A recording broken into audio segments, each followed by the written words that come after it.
You're listening to Cents Per Mile with your host, Charles Gracie, and his co-host, Paul Gibson.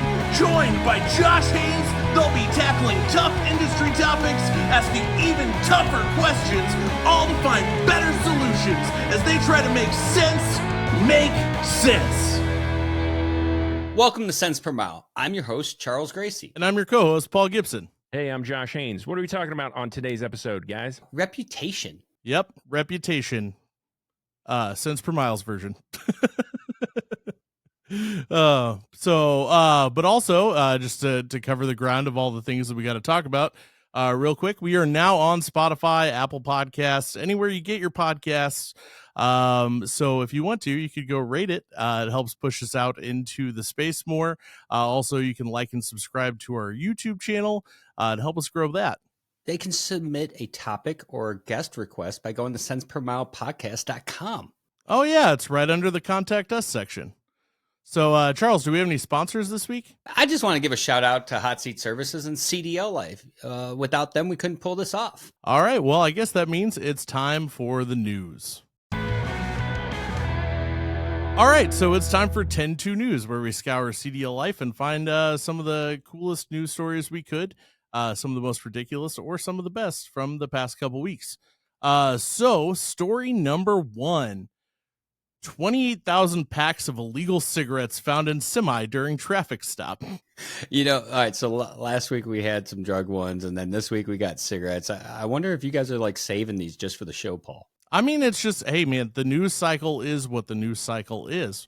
But yeah, there was 27,940 packs of untaxed cigarettes found in it looks like Arkansas, which comes out to a market value of $243,000 worth of cigarettes. Checks out in today's pricing. Yeah, so I mean, I think it comes out to like $850.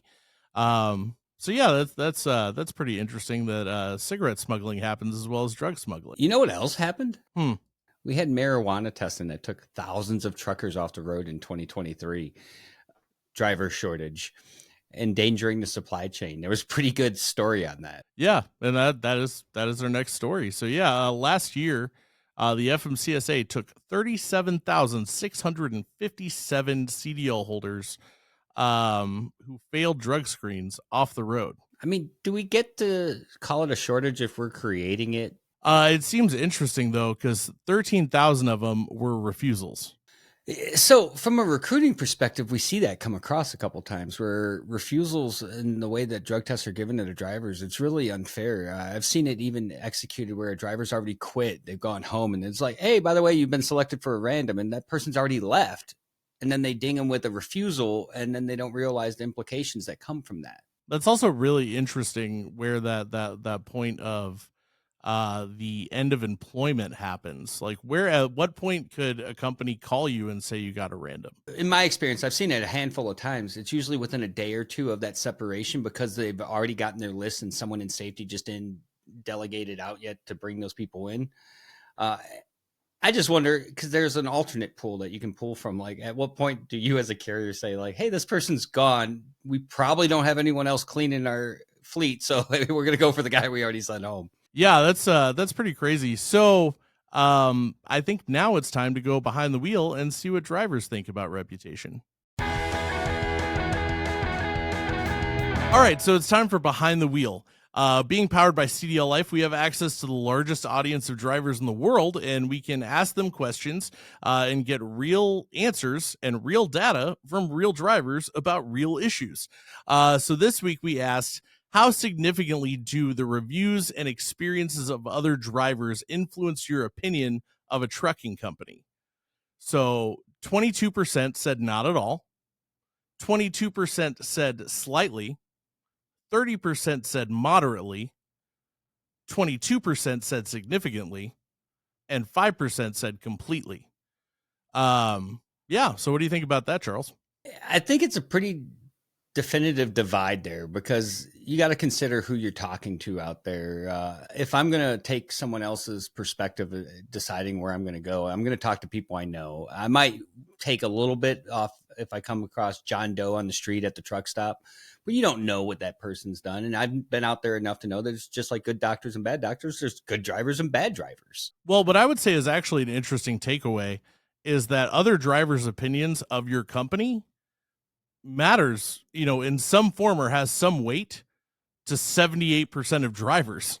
Well, it does. It's always going to have some weight. It should have some weight. I mean, just like we do research online, you're talking to people. I have a network of people I'm going to reach out to when I'm talking about working with a specific carrier. If I'm going to go work there, why wouldn't I do that as well? Right. And I definitely agree with that. It's always interesting to talk to someone who's actually been in the trenches. Even in my personal experience, there have been companies that I was kind of intrigued of. And then I talked to somebody who worked there and they're like, oh, no, man, it's not what it looks like. I might have done that with somebody when I was making some switches in the past. That's fair. Guilty. But yeah, I mean, I think that's the interesting thing though, too, is the narrative that comes with that. It's like, are you as a company doing anything to combat that? And as a company, what can you do to combat that? Well, I think that's what we're going to be talking about in today's episode. All right, then. Well, I guess it's time to make sense. Hot Seat Services has Rent-A-Recruiter. Wait! Hey, Michael, have you heard that Hot Seat Services Rent-A-Recruiter service will place their staff in your organization similar to a temporary hire model? No way, what else does it do? Follow me, I have to tell everyone. They take leads in existing databases to put new hires into your business's trucks. Well, shiver me timbers! What else? Come on! Their model is more cost efficient because their recruiters are trained and can get your pipeline flowing easier and faster. No way. Anything else? No matter how many hires they make, it's a set cost per week, so the more they get, the better their client's cost per hire gets. Holy sh**. For more information and to find out for yourself, go to hotseatservices.com. All right, so it's time to make sense. Here we are, and our main topic today is reputation. So with that, we're going to talk about what companies can do to basically change the way or help the way or maintain the way that they're viewed by their general audience, which is drivers. It's a crazy concept because a lot of people spend a lot of money bringing drivers into their organizations, attracting today's top drivers. But very few actually spend time investing in them once they've had them. We talk about retention, we talk about reputation, you talk about all these other things that can help your organization grow with a solid foundation. Your reputation should be at the forefront because we all know referrals are the number one way to bring people in, and it's the cheapest way, but that starts with your reputation amongst the people you've already brought into your organization. Well, and through video work, I mean, one of the main things that I always tell my clients is YouTube yourself. Like, have you ever YouTubed your company? Like, because if you're not putting out videos and you're not getting some of that market share of the story of your company, someone else is talking about you on the internet. And that's all anybody who researches you is going to see if you're not putting yourself out there. I mean, even recruiters are trained to Google their company. That way they know what's being said out there. I do audits all the time of what's being said about us, what's being said about me. I want to know what's out there so I could be able to address it in a conversation should it come up, and it will come up. This is trucking. Awkward conversations happen daily. At least if we can get ahead of them and prepare for them, we can be one step closer to a solution in that conversation when it comes up. Well, and I mean, at the same time, too, I know a guy who always says, perception is reality. Spoiler alert, it's Charles.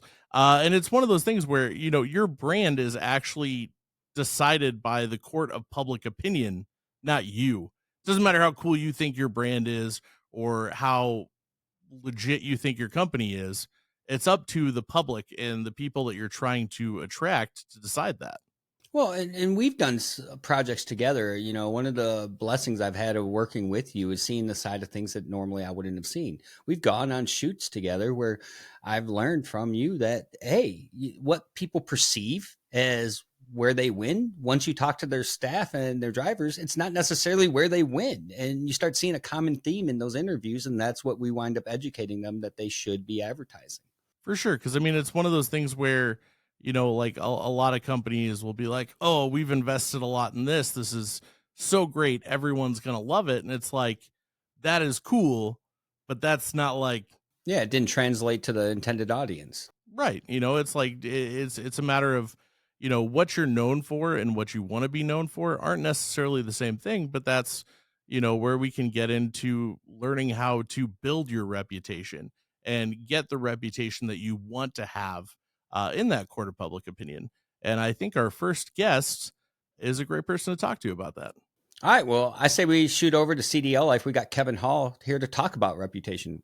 Welcome to Cents Per Mile, Kevin. Hey guys, super pumped to be here. I never thought I would get the call up to be in the big leagues, but it's awesome. Appreciate you guys having me. No, I mean, who better to talk to about reputation than somebody that's focused on that? You guys are building this awesome platform, and one of the things you guys are focused on right now is this. So, tell us a little bit about what you have going.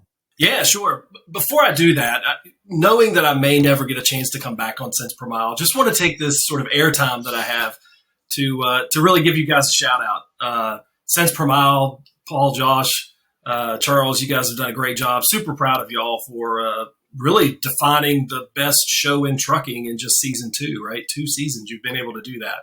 So everybody at Cup Ventures, CDLLife, Hot Seat Services, super proud of what you guys are doing. Stellar work. We see the behind the scenes. So just wanted to take that little snippet to give you guys a shout out because I know you don't get it typically on air, right? Typically on air. Well, hey, we appreciate that. And so you have a history in branding and reputation in this management space, and you're bringing that to CDLLife. So tell us a little bit about that.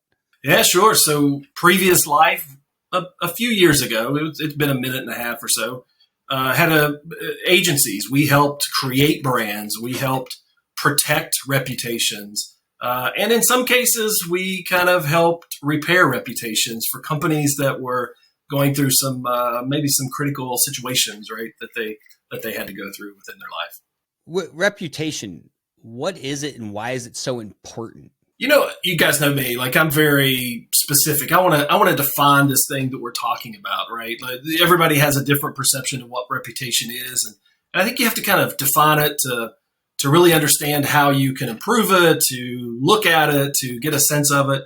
And in the years of experience I've been dealing with these brands and reputation management, I came across the definition. I just want to throw it out there because I think it'll kind of help guide the discussion a little bit.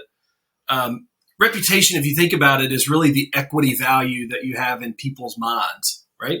In the minds of your employees, your stakeholders, could be your board, could be investors, could be the court of public opinion that's out there. But it's defined, it goes back to the survey, it's defined by their previous experiences with you, right? So good, bad, ugly, but also the expected behavior into the future. How predictable are you? Just take Cents Per Mile, for example. Like, it's predictable that you're going to have a great episode week after week after week. And you guys have an awesome reputation. I mean, Josh is getting called out on airplanes these days, right? Because you have an awesome reputation. And so that predictability piece of when somebody sees your name or sees your show or sees you personally, sees CDLLife, it's what can they expect? How predictable is your behavior in the future and improving or degrading the equity that they have in their mind for your specific brand. So knowing that this is that important and we defined it, how can companies build or improve that reputation? Yeah, I mean, again, we can see today in the news, I stepped on a Boeing plane this week, right? And so Boeing is going through an issue. It's impacting their reputation.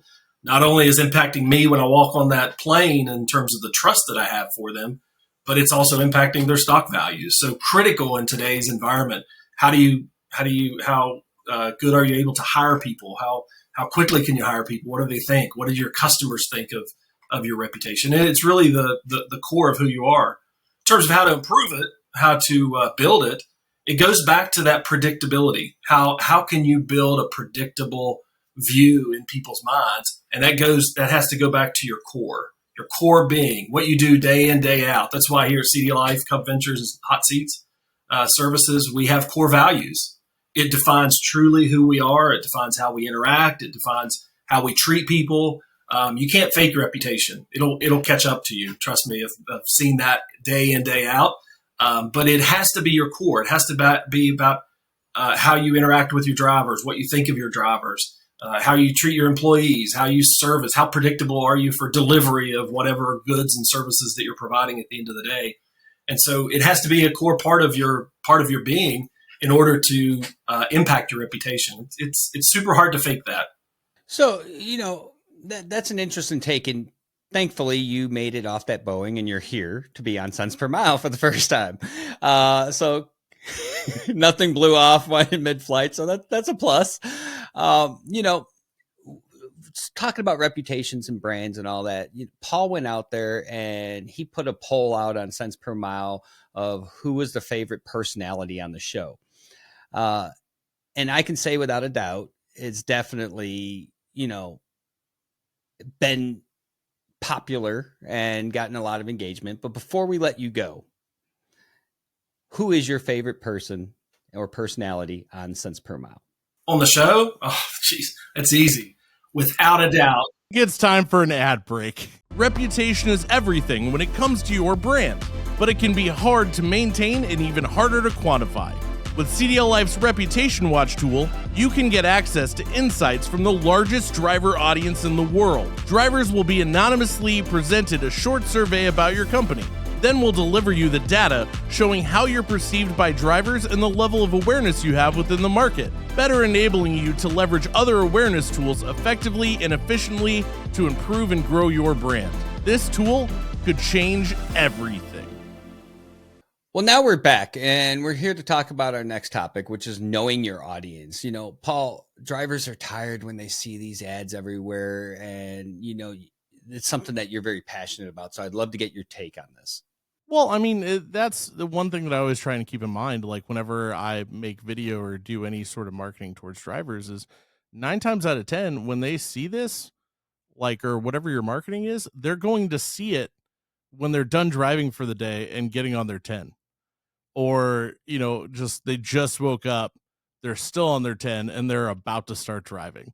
Hopefully drivers aren't seeing a lot of marketing while they're driving, other than billboards, but not on their phone. So it's one of those things. I think it's important to put it in context of that, which is why I think entertainment or actual value will beat out fluff anytime. So you can be really fluffy with your ads, but you're going to go so much further if you can make them laugh, if you can show them something interesting that they might not have known and actually provide some sort of value to them through either of those avenues. Well, there's a whole industry out there where fluff matters. Trucking is not it. The drivers want to see something authentic. They want to get to know you. And this is the opportunity where you get to put your best self forward as an industry and as a carrier. So I couldn't imagine someone who would want to miss that opportunity. And I think it comes down to the education, just knowing what people perceive as important and what they want to view. Well, and I think it also comes down to the relationship between drivers and carriers. I mean, it's not necessarily always been the best and isn't always the best, and the kind of divide that's there a little bit sometimes. But if you come out across as authentic, that driver is more likely to, gravitate towards you when the time comes to, possibly make a job switch. If they feel like they actually know what's on the table, if they feel like you are presenting everything in a way where what you see is what you get. And if you build a reputation on what you see is what you get, and you could sometimes acknowledge the bad parts, even because there's a lot of things with trucking that you as a carrier can't help. It just sucks. It's just not. And if you can address that earlier in the relationship and conversation, you can have those conversations about all those areas that you win. But you can also be honest about those areas that you don't win. And there's generally an explanation that follows that can educate people as to why those exist. Right. And that's what I mean. It's important to talk about the parts of trucking that suck, because even more important than all the cool stuff you do as a company is what are you going to do to make the stuff that is terrible easier? Obviously you can't fix it, but what are you going to do in those times where that driver is struggling or runs into an obstacle that are going to inevitably happen just from the nature of the job? What are you going to do in those situations to help that driver? And if you can build a reputation around it because you've already had that discussion openly out about your brand, you're going to build a reputation that lets people know oh, hey, these people are going to set me up to win. Yeah, it's all about making things palatable and knowing your audience. And I think that leads us to our next guest, who's been with us before, and he's doing something right along these lines. So let's talk to Justin Martin. Hey guys, thanks for having me on again. How's it going, Justin? You know, you're kind of a repeat friend on the show, and you've always been a great conversation. So I couldn't think of anyone better than yourself to come on and, riff with me and Paul about reputation and branding. Well, I have a reputation for being opinionated, so I'm more than happy to share some. No, not you. I feel like most drivers and former drivers do also have that reputation. So when we're talking about reputation and putting it out there and being authentic, what's some of the things that come to your mind first? A lot of carriers these days are being very clever, and some not so much. The clever ones are kind of going towards like the brand ambassador route, where if you have a driver who's been with you for a while and really loves the company and you're taking care of him, and you want other drivers that may be potential drivers for you to know, put them on social media, get them out there. Obviously, like you were saying earlier, the drivers are looking for a voice of authenticity. It's one thing when you see an executive of a company come out and say, my drivers are family. But when you have a driver that's been with them for a while and they are confirming that, then, that message comes, I think, a little more clearly. And can we just take a second to acknowledge the whole family route? Like, this is not the way to go.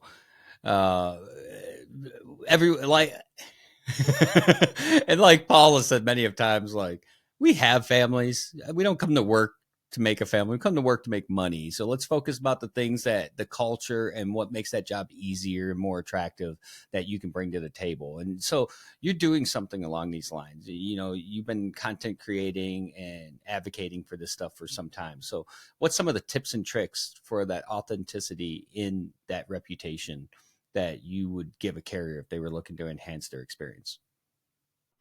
I would see what kind of advertisement they're doing. And you have to really kind of figure out what it is that you do as a carrier that sets you apart from everybody else. So if you're a carrier who pays practical miles and not the home movers guide, find a real long stretch of highway and put up some billboards saying, "Hey, how would you like to be getting paid for all these miles you're actually driving?"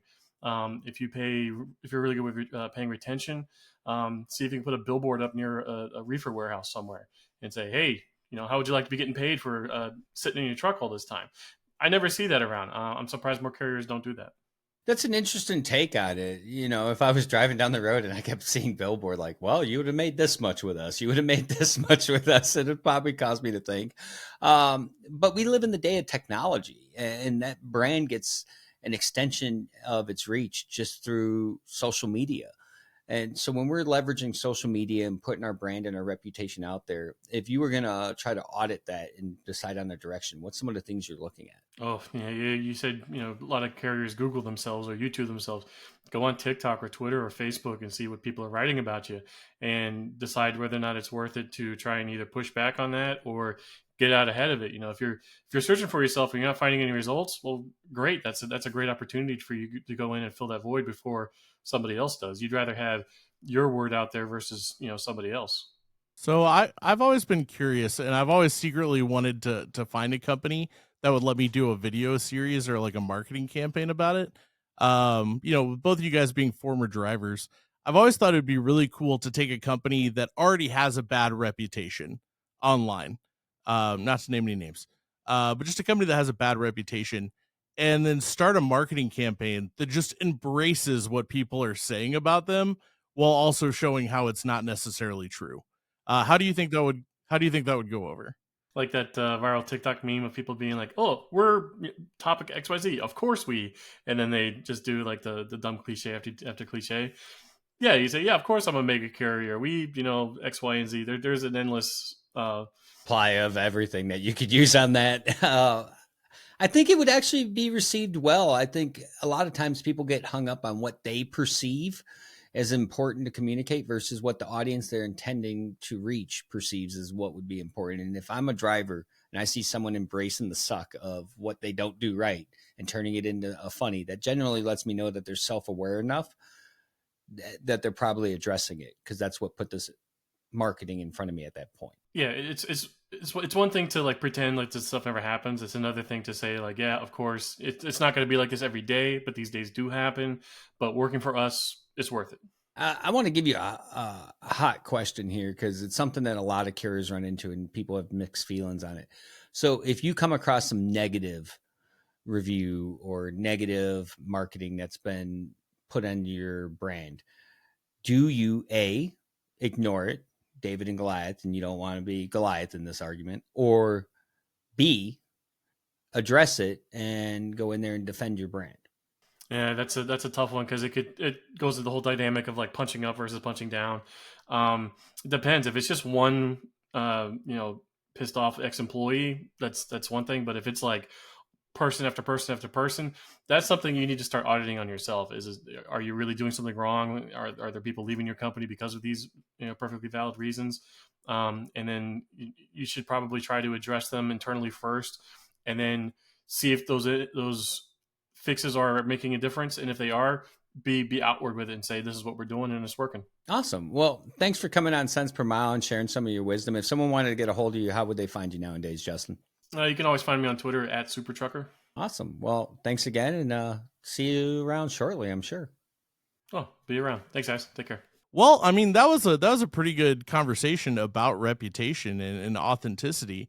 And I mean, when it all really boils down, I mean, pardon my French, but it seems like the number one way to build your reputation or to maintain it is to just own your shit. It's crazy, but it's true. So just be better. And till next time, thanks for tuning in to Cents Per Mile. I'm your host, Charles Grayson. And I'm your co-host, Paul Gibson. See you next time.